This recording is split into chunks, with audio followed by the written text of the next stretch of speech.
Understanding capacity planning is like juggling. It's about balancing resources to meet demand. Get it right and things run smoothly. Get it wrong and everything falls apart.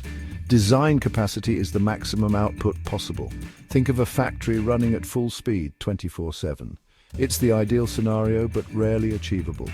Effective capacity is more realistic. It considers real-world limitations like breaks, maintenance, and unexpected disruptions.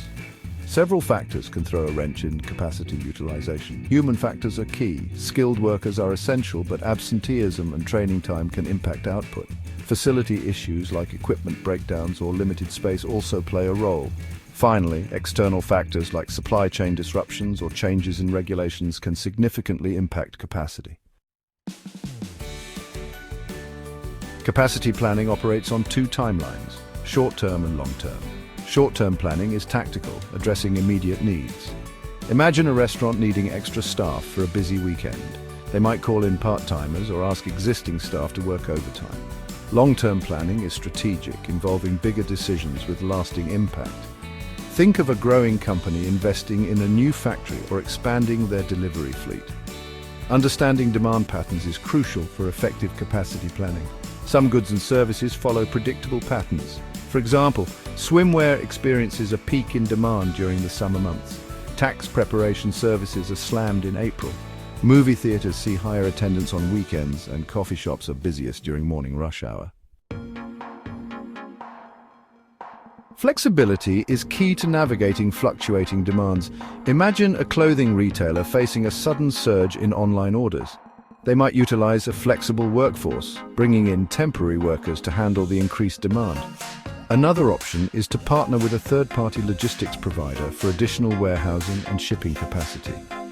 Capacity planning cannot happen in isolation. A holistic, systems-oriented approach is essential. This means considering the interconnectedness of various departments and processes. For example, increasing production capacity without addressing potential bottlenecks in distribution would be counterproductive. Let's look at a concrete example. Schools? During peak enrollment periods, schools face capacity challenges. Classrooms might be overcrowded, leading to a decline in the quality of education. Potential solutions include building new schools, expanding existing facilities, or implementing flexible scheduling to maximize resource utilization. The benefits of effective capacity planning are numerous.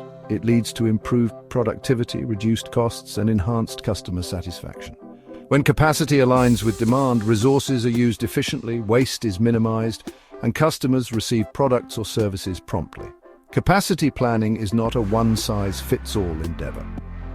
Different industries face unique challenges. Universities measure capacity and student enrollment numbers. Hospitals track bed availability and operating room utilization. Computer repair shops focus on technician hours and spare parts inventory. Farms consider acreage, yield, and storage capacity.